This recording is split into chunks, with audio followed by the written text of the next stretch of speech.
Ignition sequence starts.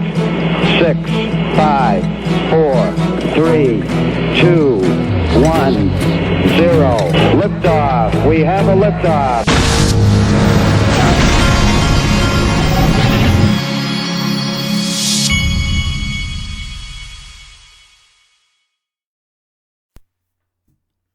Hey everybody, this is the Digital Asset Investor, and I have a Georgia-Auburn game this weekend, and I have my kids' travel ball games this weekend. So it is going to be a very full weekend. I wanted so bad to cook a brisket tomorrow, but I don't think that's going to work out. My day is going to be broken up, so we shall see. Now, there's been a few interesting things come out here in the last 24 hours, really less than that, last 6 hours. We've seen several interesting things. This is the first one. This is the head of innovation at ABI, Italian Banking Association. October 1st, this is the first day after the old rules about Spunta ceased. From now on, the only way to settle information using bilateral accounts is based on distributed ledgers according to the new interbank agreement. Not very exciting, maybe. But through this change in an old document, the Italian banking sector today is the first one having one node for each bank, ready for incoming challenges. So one node for each bank. So like I've been saying on this channel, is that's the world I envision, is nodes not just at banks, but have at each bank, just like Brad Garlinghouse said, Standard Chartered having nodes. And they're not referring here to XRP nodes. That's not what I'm saying. I believe they're referring to R3 nodes, and I think he says it in this video I'm about to show you. But first, I wanted to show you this thread right here. This is from I Am Legion, who puts out great information. He strings everything together. The Spunta project, Saya Chain, Spunta Banche. Anyway, he's got stuff all over this.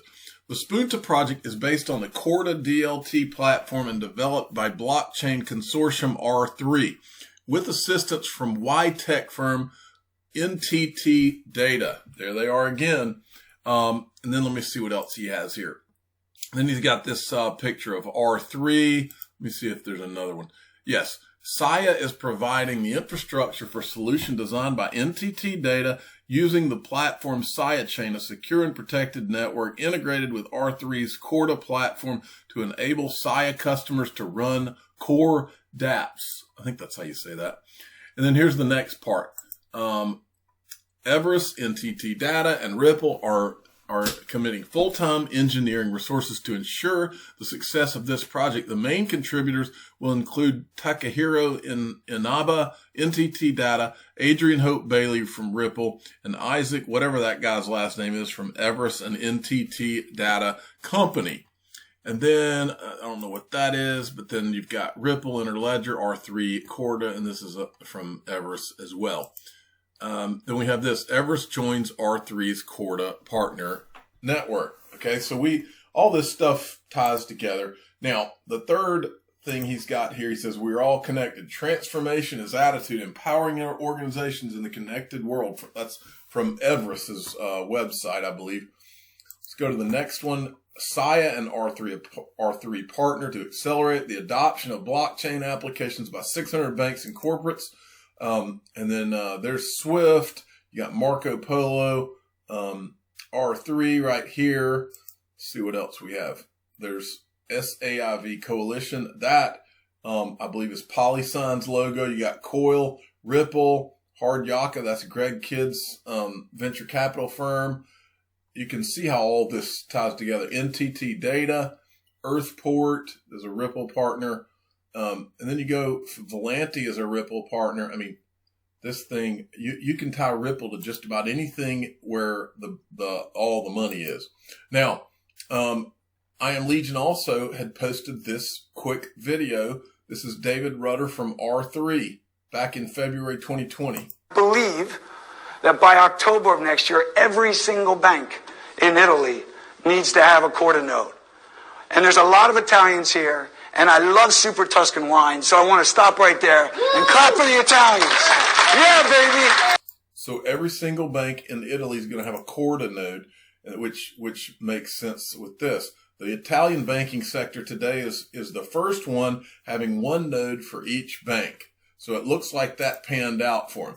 Okay, Jonathan D sent me this. Ripple has won a patent for a smart contract design would allow derivatives to settle based on external data, such as temperature. Okay, now the first thing I want to draw your attention to is this is when this picture is when Brad Garlinghouse was wearing the boots. And XRP, the Standard Productions, did a funny parody article about how he was wearing his moon boots. And I think Brad Garlinghouse even commented on Twitter about the boots, like he was self-conscious about them, which I thought was hilarious. But anyway, back to this.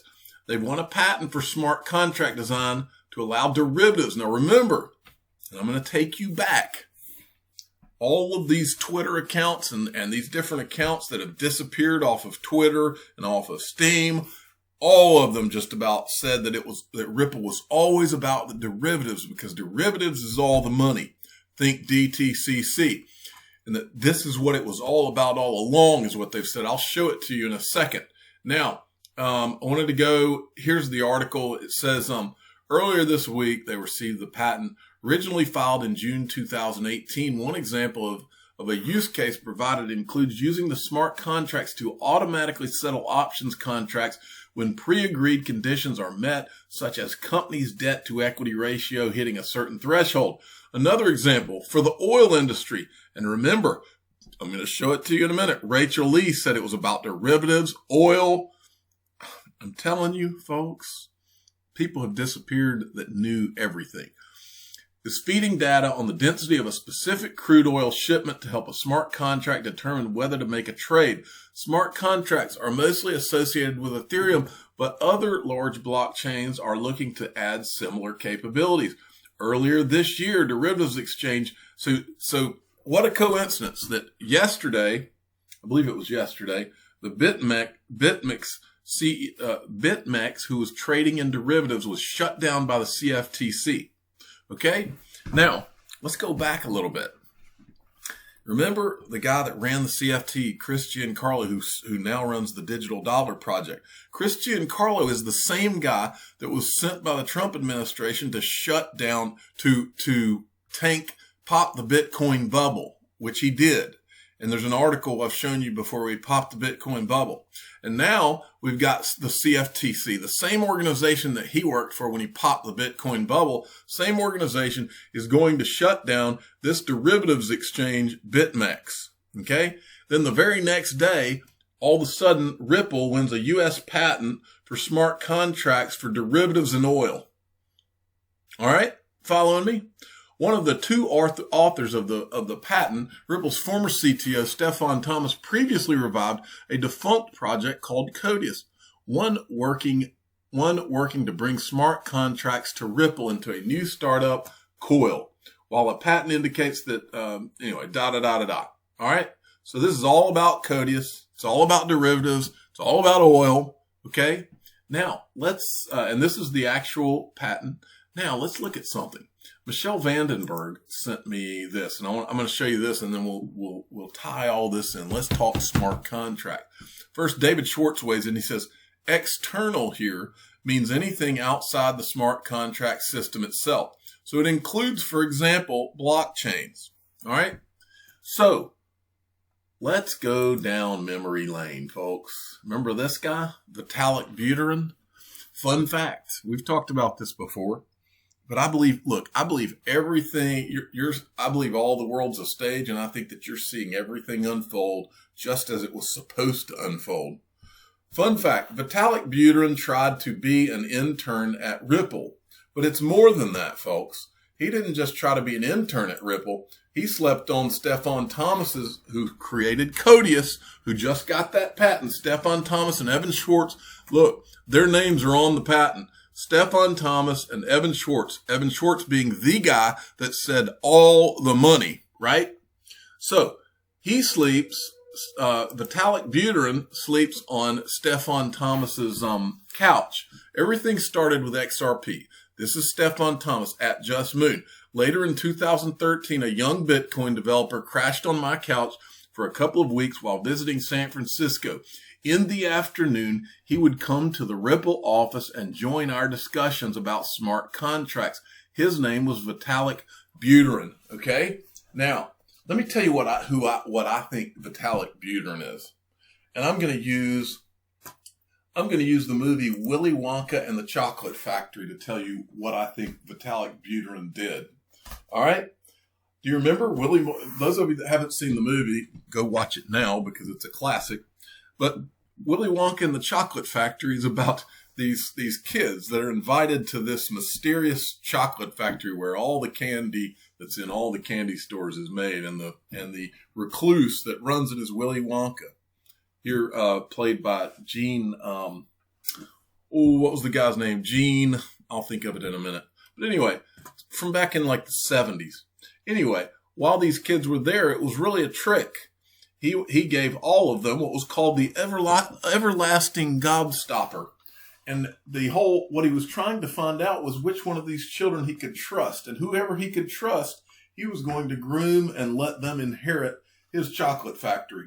So at the end of the movie, there's a scene where the final little boy that's there walks in and leaves the everlasting gobstopper on his desk. And he knew then that the kid was not going to take it and give it to one of his competitors to try and steal the formula or whatever. So I tell you all that story to make my comparison. I believe that Vitalik Buterin slept on that couch and walked out of there with the wrong idea. The idea that he would create Ethereum and he would have the smart contract platform be one with Ethereum. And I believe he made one big, huge mistake because it couldn't scale. I believe that Stefan Thomas and those guys were smart enough to already know that. I believe this guy walked out. I believe Vitalik Buterin walked out of the chocolate factory with his everlasting gobstopper, which was an incomplete product. Just like Willy Wonka said in the story, it was not a finished product. They were still testing it. And I believe he took an idea as fast as he could to market, and I believe he screwed up and made a mistake. What you're looking at here is a blog from Hodor back in probably 2018. How does Codius compare to Ethereum? Ethereum built its smart contract capabilities into its native blockchain code. There was the mistake. Whereas Ripple opted to create Codius separate and apart from the XRP ledger. Stefan Thomas, Ripple's CTO at the time, described this major architectural difference in a video from 2015. In the video, Stefan Thomas describes that the security model of a cryptographic network is complex enough without adding programmability. He compared this concept to adding programming logic to a database rather than just using it for data storage. This subtly ended up defining a major difference between Ripple's approach to architecting and designing a smart contract platform versus the way that the team behind Ethereum viewed its own project. Then, as you go down here, this is from Stefan Thomas himself. Codius works differently than smart contracts in Bitcoin or Ethereum. The contracts run on independent hosts without underlying blockchains. Similar to traditional hosting, this allows them to interact with any service or API, scale infinitely, and read from or write to any blockchain. The key challenge of smart contracts interoperability was solved. Okay, now, speaking of smart contracts, this is from Rachel Lee, who has since disappeared from Twitter. She said on July 28th of 2018, if you ever thought that Ripple's partnerships were just random, think again. We've pointed this out previously and do so again. Ripple's current partnerships focus is on strategic interests, FX markets, oil markets, derivatives, ding, ding, ding, not so much remittances as they make you believe. Then there was this. This is from Esoteric XRP. He summarized Kendra Hill, who has also disappeared and was on Steemit back in the day, 18. 1, XRP plus XLM were the chosen ones. 2, Ripple and Amazon Web Services announcement coming. 3, Codius was not dead. 4, cross-border payments was only a test. The $100+ trillion derivatives market is the real target. 2, we're witnessing the development of a new megalithic financial infrastructure on a scale never seen before. The protocols include XRP, XLM, ILP, Codius, smart contracts, Polysign, custody, PayID, payment routing, Vega, derivatives trading platform. These open protocols were designed to be interoperable. There's that word again. Remember, this is what he said, what Stefan Thomas said. The key challenge of smart contracts, interoperability, was solved. Back to this. Interoperable across many, if not all, financial and blockchain networks. Together, they form the infrastructure for the new global financial network designed to handle all the money, which is what Evan Schwartz from the patent said. All the money. The latest protocol to the Ripple network is Vega. Vega, Ripple funded via Spring, is a protocol for creating and trading derivatives on a fully decentralized network. It's designed to work with multiple currencies where assets are collateralized on Vega and will use XRP and other assets as collateral. Vega is designed for next generation markets, decentralized order book, end-to-end margin trading, secure POS, 1 second latency, 4,000 orders per second, continuous 10,000 orders per second bursts. As with other protocols, Vega is part of the new infrastructure, and other companies will be building the actual front-end services using Vega's APIs. It is currently in the testing phase and projected to be released this year, all coming together. Thanks, Kendra. And finally, we may as well talk about Polysign because this guy, XRP Cult, found something interesting. Remember, most of us still have no idea what Polysign is up to or even capable of. They won't talk about it. Here David Schwartz talks about it. I plan on solving the current issues with digital asset custody. For example, the cryptographic key unlocks access to all funds. Once the secret's stolen or lost, one's going to be recovered. God, I really wish I could answer that, but I'm under a non-disclosure agreement with Polysign, and because they're in stealth mode right now, I don't know what I'm allowed to tell you.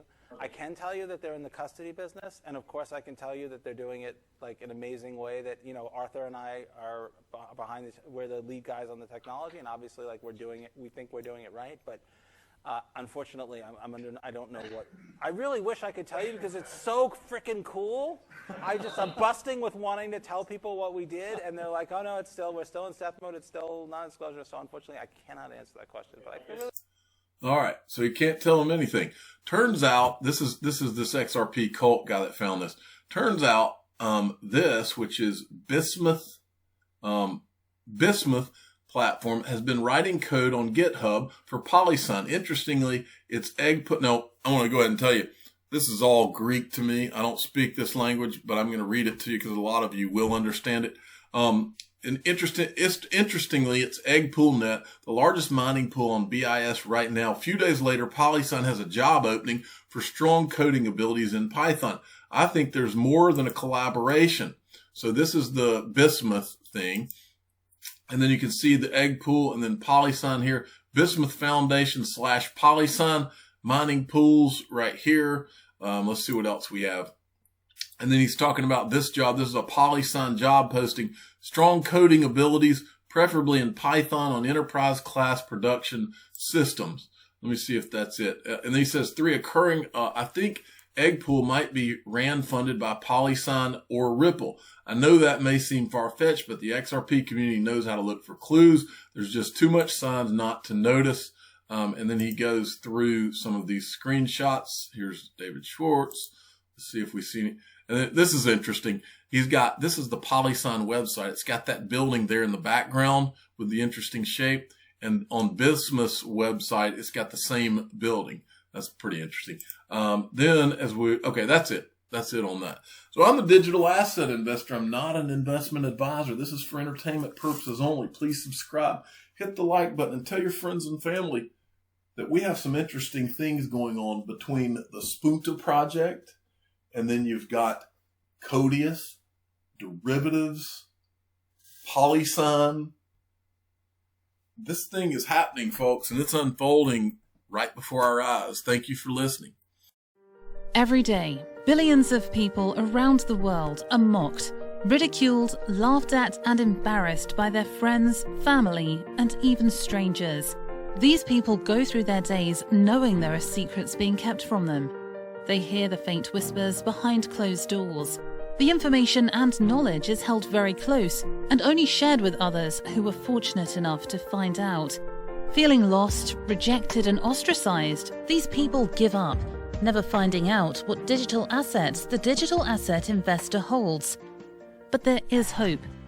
Join the free Digital Asset Investor email newsletter and find out what digital assets he owns each month, including investments he's considering. Click the link in the description of this video or go to digitalassetinvestornewsletter.com. Put an end to your days of gloom and depression. Join the greatest free digital asset email newsletter ever created.